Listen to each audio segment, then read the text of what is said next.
Okay, so the title of this video is a little bit clickbaity, but only a little bit. And because I'm going to be talking about things that have affected my health, I need to put out a disclaimer at the beginning of this video. First, I am not paid by anyone in the pharmaceutical industry, obviously. But I also don't have any products of my own that I'm looking to hawk either.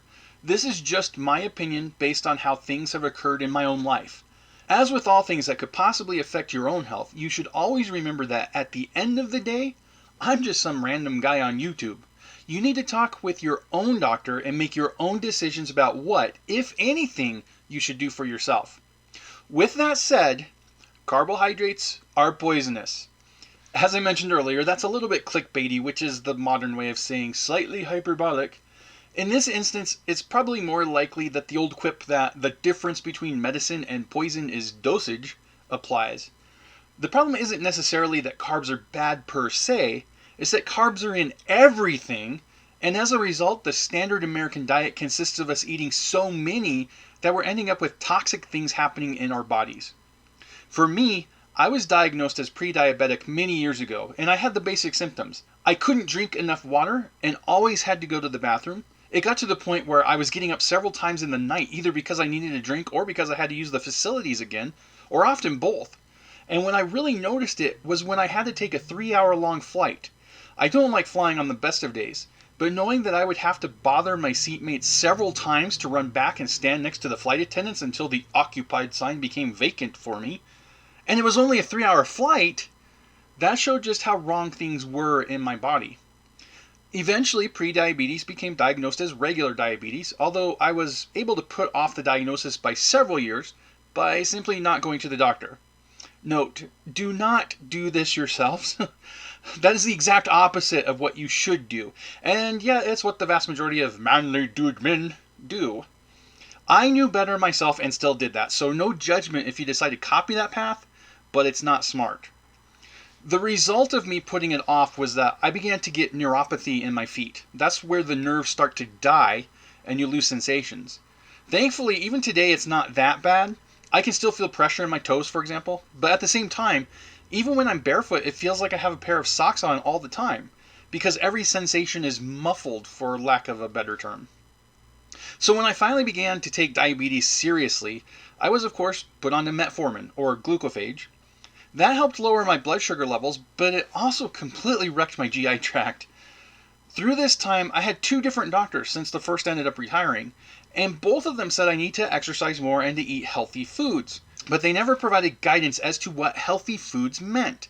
And the best I got from one of them was that I should probably make sure not to eat too many carbs. Both doctors focused on cutting out sugar completely from my diet, but basically assumed that I needed to get some amount of carbs since carbs are necessary for a healthy diet. It's in everything that you read. Now, studying on my own, I happened to stumble across a video by Dr. Jason Fung. I saw this video in the context of looking into intermittent fasting as a tool to help my blood sugars, and he made several great points as to the benefits of intermittent fasting, or IF. But he also made a great point about what the nature of diabetes really is, which is to say that diabetes, specifically type 2 diabetes, which is the kind I have, is really not named correctly. Type 1 diabetes, which is the first kind, is where your body cannot produce insulin on its own. So you have to inject insulin. At that point, your body uses the insulin perfectly fine and you can survive. Type 2 diabetes, on the other hand, is the exact opposite of that. Your body is perfectly fine at making its own insulin, but it cannot use it correctly. So in type 1, you can't make insulin, but you can use it fine. In type 2, you can make it, but you can't use it. Dr. Fung gave an illustration that stuck with me. I think he used a refrigerator in his example, but I'm going to stick with the flying metaphor since I talked about that 3-hour flight earlier. Imagine that you're trying to pack a suitcase and you get handed a bunch of clothes. At first, it's easy to fit the clothes in the suitcase. There's plenty of room.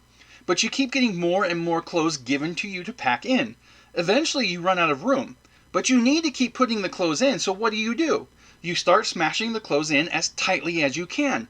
You keep putting more and more pressure on them as more and more clothes keep piling up. You try to jam more and more into the suitcase, but now you're at the end of your strength. So you ask a friend to help you crush down the clothes, and together you can cram a little bit more in. Until eventually, the suitcase just bursts and it's ruined. What the metaphor describes is basically what insulin does with sugar from your bloodstream. It tries to take the sugars out of your blood and puts them into your fat cells. In fact, without insulin at all, it's impossible to gain weight because your body can't store excess energy in your fat cells. So insulin is doing an important job. Without it, you will die, which is why type 1 diabetes is so bad and why injecting insulin works for type 1 diabetes. But with type 2 diabetes, your body has become resistant to insulin. In the metaphor Dr. Fung uses, it's because insulin has had to pack so much sugar into the various cells of your body that it takes more and more work to cram even a little bit of sugar into those cells. Eventually, it can't do so. So the sugars stay in the bloodstream and begin to do the harmful things that high blood sugars do, killing nerve cells, harming your kidneys and eyes, and the like. So the doctor begins to give you more insulin, and your blood sugar levels do go down for a time. It's like getting your friend to help cram more clothes into your suitcase. Having more insulin enables your body to cram more into those cells. But the problem is that you're resistant to insulin, and cramming more insulin into your body will only continue to make you more resistant to insulin until you reach the point where you can't give yourself any more insulin. This is why type 2 diabetes is considered a progressive disease, one without a cure, because we're treating insulin resistance by adding more insulin and making people even more resistant to the insulin than they were before. What if, instead of that, we were to treat diabetes by treating the insulin resistance? What if the key to correcting the problems of type 2 diabetes was to make a person more sensitive to insulin? And what if there was a way to do that? Dr. Fung proposed intermittent fasting as a solution, and from my own N=1 study, that is, a study on myself, I have definitely improved my health. But even doing that, my blood sugars, while better, were still too high. In the end, I made a simple logical deduction. What do carbohydrates do when your body digests them? They turn immediately into blood sugar. If you want to lower your blood sugar, then it stands to reason you shouldn't eat something that immediately turns into blood sugar. But carbs are necessary for life! Are they, though? For more than 30 years now, people have been eating low-carb diets, such as the Atkins diet and now the more popular keto diet. And after 3 or 4 decades, those people on low-carb diets are not dropping of malnutrition. So with that in mind, I decided to go almost full carnivore, and I've done that for the last 24 days now. It's not exactly full carnivore since I do eat cheese, which isn't meat, but it is animal derived. More important for those who advocate for full carnivore, I also eat 4 cloves of garlic per day, since it helps me sleep, and I also eat a pickle spear per day for electrolytes, since for some reason in my family, pickle juice has always been used to help protect against Charlie horses. And it does work, at least for us. Your results may vary on that one though. Anyway, aside from garlic and pickles, which might get me 5 or 10 carbs maximum in a day, everything else I eat is meat or cheese. And what are the results after a little more than 3 weeks?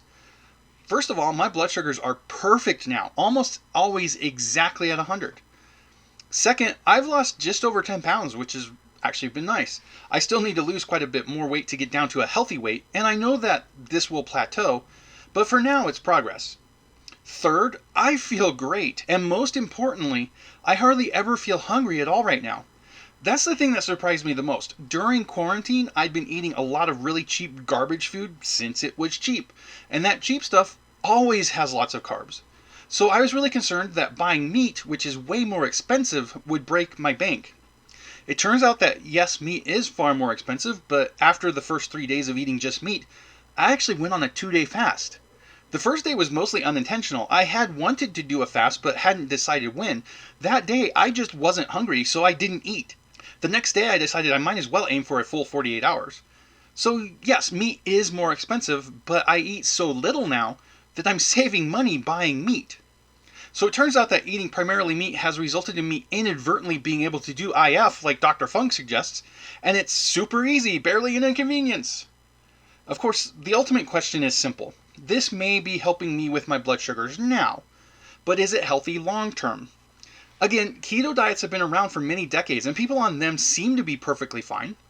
I've also watched some videos by other doctors on YouTube, Dr. Kim Berry, for example, who has advocated for the carnivore diet and has been on it for years himself.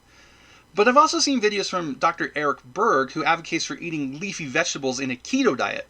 And he argues that you should only do carnivore for a short term while ensuring you eat organ meats to get the nutrients you could normally get with leafy greens. Both of them make compelling arguments, and the reality is that I think that people's body types are different enough that what works for one person may not work for another. In fact, I think that's why most diets fail, since people are not cookie-cutter clones of each other. That said, one thing I do know. For me, eating only meat cannot be as bad as eating carbs is. When I was eating carbs, I got neuropathy, leg ulcers, my vision worsened, and I was probably doing kidney damage too. I felt miserable and was in danger of losing limbs to diabetic foot and the like. Eating only meat and cheese, I feel great. I am losing weight, sleeping better, and my leg ulcers are completely gone now. I don't know if I'll ever be able to reverse the neuropathy, but at least it's not worsening now. If it means I get heart disease, well, diabetes was going to kill me before that had a chance to anyway. So as I wrap all this up, let me just reiterate what I said at the top. None of what I say here should be taken as a recommendation to you for anything. The only recommendation I have, in fact, is to just research it on your own.